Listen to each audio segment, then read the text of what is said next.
It's also day 20, and at some point, these repeated remarks about Putin, the repeated attacks on our judicial system, they're not mistakes anymore. They're not jokes anymore. Even lying about the murder rate, it's the act of creating a reality that is not real, that perhaps... Mika, can I throw one in for you, Mika? Sure. Sure. Let me give you another one, where you have a raid that military sources tell me was bungled in Yemen, military sources, and they also tell the Times and they tell other people that. And then you have the White House saying anyone that questions the success of the raid is denigrating the life and the death of the man who died in that raid. Including John McCain. Yeah. Including John McCain. I'm not accusing anything. I know there's a steep learning process. No. I just want to say this is dangerous language, just like it's dangerous language when you say that somebody has betrayed America because they don't interpret your version of law the way you want them to. Or when you call court decisions outrageous. These are the words of autocrats.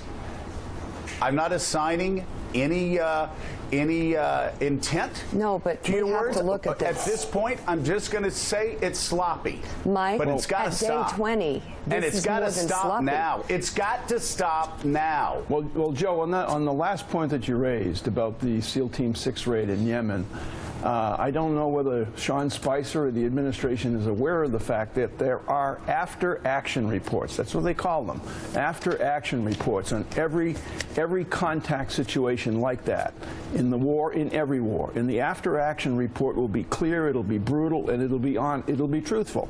And so we'll get a good reading on the exact status of that raid as soon as that after-action report becomes public.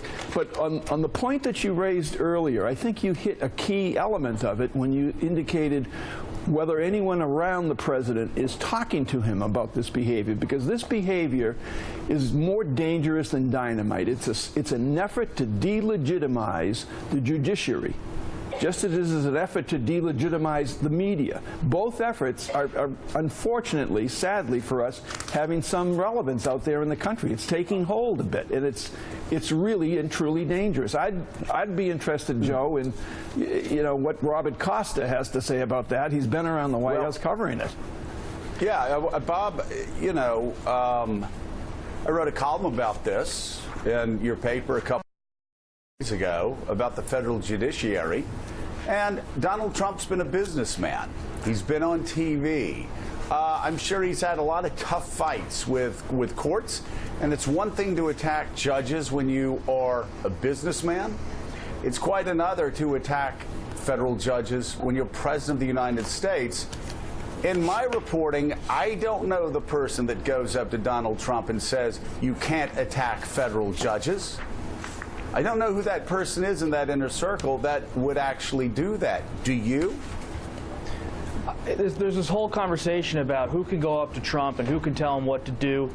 Based on my reporting, President Trump has been a punch-you-in-the-jaw populist his entire career, public negotiations through public theatrics, fighting constantly to improve his own position. And there's an expectation privately among some people around Trump this morning that this is not only not going to stop, it's going to probably escalate. That he actually relishes fights with the judiciary. He relishes fights with Congress. This idea that some staffer is going to tell him to pull away, he believes he's an outsider. He believes he has a mandate because of the election, and he thinks these fights are very much warranted. So this idea that it's going to all quiet down, I haven't seen evidence of that yet.